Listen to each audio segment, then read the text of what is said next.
there. Okay, so here is the student resource packet in its full. I just had Office Depot print it out, and it's all the pages, and I had it hole punched and put in a binder.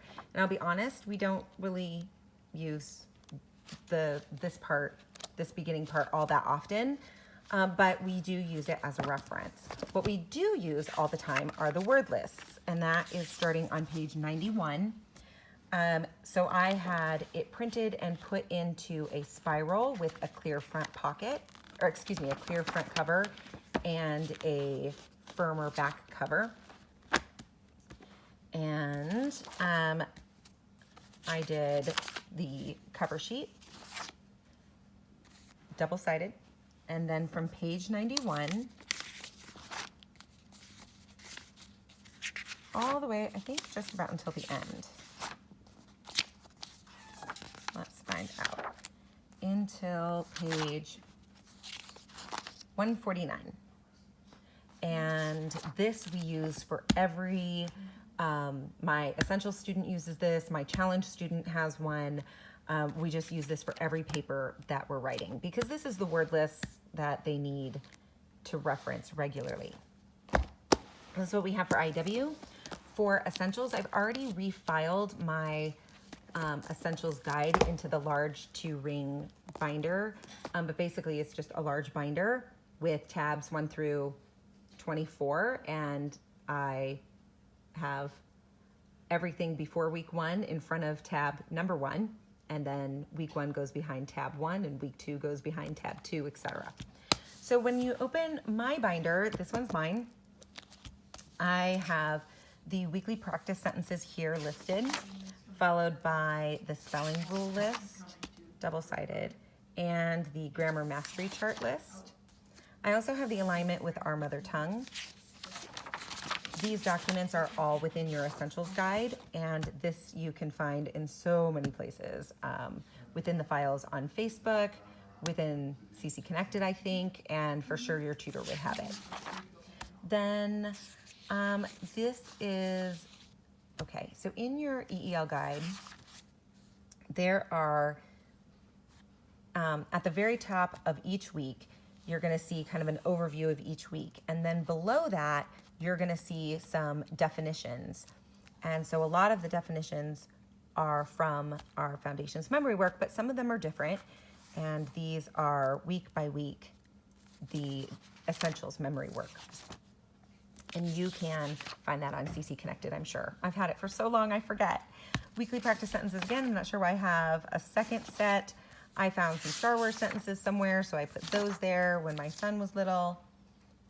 A lot of this is because I just haven't taken these things out of my binder. Okay, so homophones, punctuation, and spelling rules. The spelling rules again, homophones. I guess I have some duplicate lists here. And the regular spelling list. Okay. That's miscellaneous stuff. Okay. Then I found these pages on the Essentials Guide so mission critical that I made a copy of them in yellow and put them in my guide because I read them often. So I read with a pencil in my hand so I can be marking things that are important, things that I think, 3 important parts on this page. Oh, here's the first one. Where's the second one? There's number 3, and I think this was number 4, and that was kind of from here. I love what Lee wrote, and I feel like this is just really important. And so I want to encourage you to read it with a pencil because this is your roadmap. Let's see, over here. Oh, and I tutored my last year directing. I directed for 6 years, and all 6 years I was in CC in California, and I would write questions for my parents as well. So like, what's the when you're in your first tour of Essentials, what's your goal? How do we think of tours 1 through 3? How many parts to Essentials? What are they? So those are important questions to know and to ask yourself.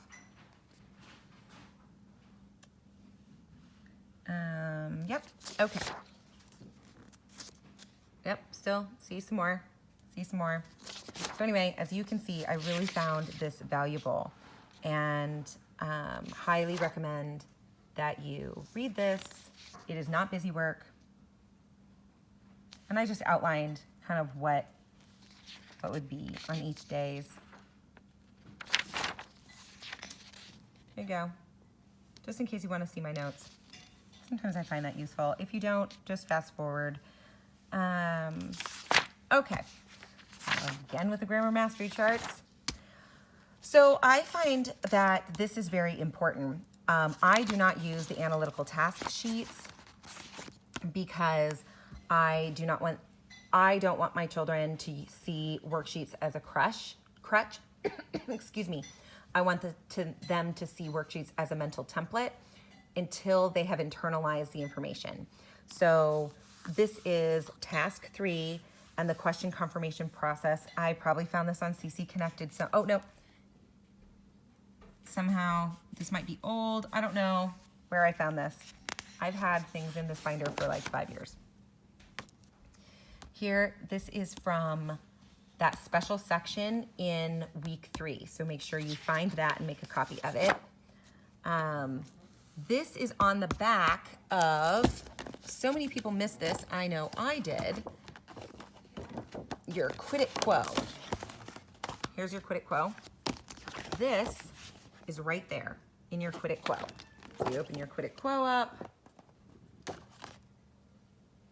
and boom, backside right here, along with chart B and K and this diagramming details. Oh, that's where that part came from. See? That came from my Quid Quo. I think it's also in the special section of week 3, but I just liked the color, so I'm sure that's why I made a copy of it. The scope and sequence from page 20. And then this is my IEW schedule. And then I put the vocabulary in the back. This is from last year. We're kind of in the process of clearing out our stuff. So that is what I have in my binder, and what I would do is at the back, after I clean this stuff out, right here is where I would put weeks 1 through 6. I would pull them out of that 2-inch binder, put them in here, and that's weeks 1 through 6. And then when I sat down to do essentials with my student or to check her work because she's older, that's where I would find it. My daughter's binder is in pretty sorry shape right now, but we can take a look at it. This is a mini Quid Quo. We Quid Quo from the very beginning. From week 3, we start Quid Quo because we call it Quid Quo, tell me everything you know. And the reason we do that, fast forward this part if you don't want to hear it, but I think this is important. And I think I'm the only person who recommends this. So, you know, it's free advice. Take it for what it's worth. But the reason why I do Quid Quo at the beginning is because in the later sentences, it's confusing because there's a lot of questions. But in the early sentences with Jesus wept, there's only 2 words. And we go to noun and we say Jesus. Is it singular or plural? Well, we know it's singular. Is it common or proper? Your student might not know. And you can just say, okay, great, you don't know yet. That's fine, we're gonna learn that. Is it concrete, abstract, collective, or compound? They'll be like, I don't know. That's okay, we're gonna learn that later. Then you go down to, then you go over to wept, and you go to verbs. What is the type? And they'd be like, oh, it's an intransitive. Good, you know that one. Is it past, present, or future? Is it past tense?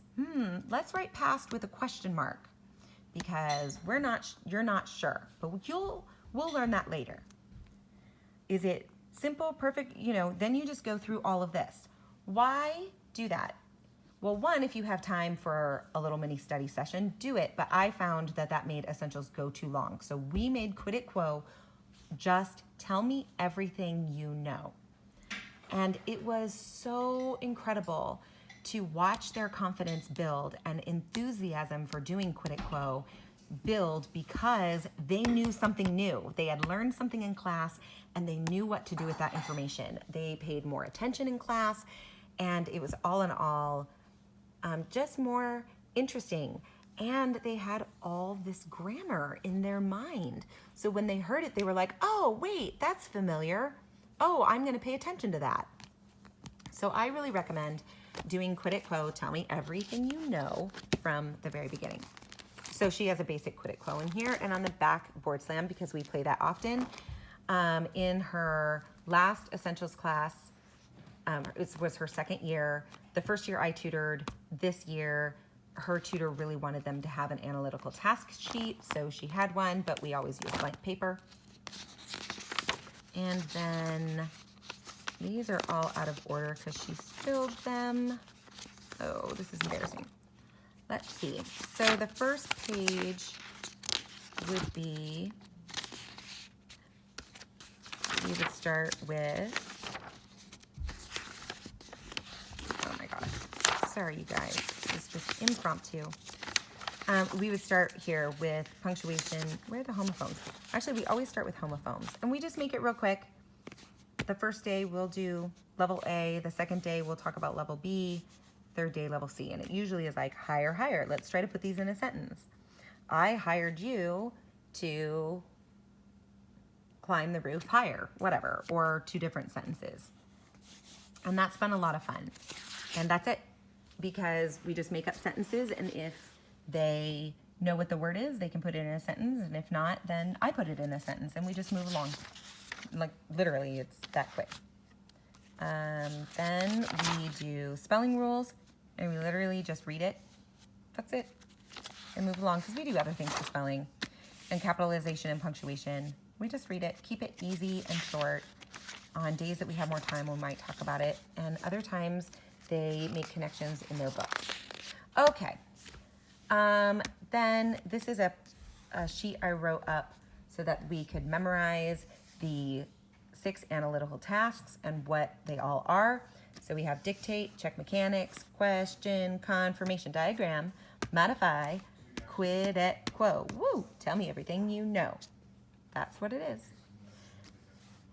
Dictate, check mechanics, question, confirmation, diagram, modify, Quid et Quo. Woo! Tell me everything you know. And then we have a chant for check mechanics. And then we have one for question confirmation. Question confirmation, identify and classify. I forget how it goes. Question confirmation, identify and classify. Identify what? Subject and verb. 2. Where is it? Role of other nouns. 3. Important adjectives. 4. Look for modifiers. I don't know where that is. But anyway, that's our chant. Classify. Classify. By what? By structure, purpose, and sentence pattern. So anyway, that's what we have. Identify the roles of the words and classify. So then I have this in here just in case we get stuck or she gets stuck, she knows where to go.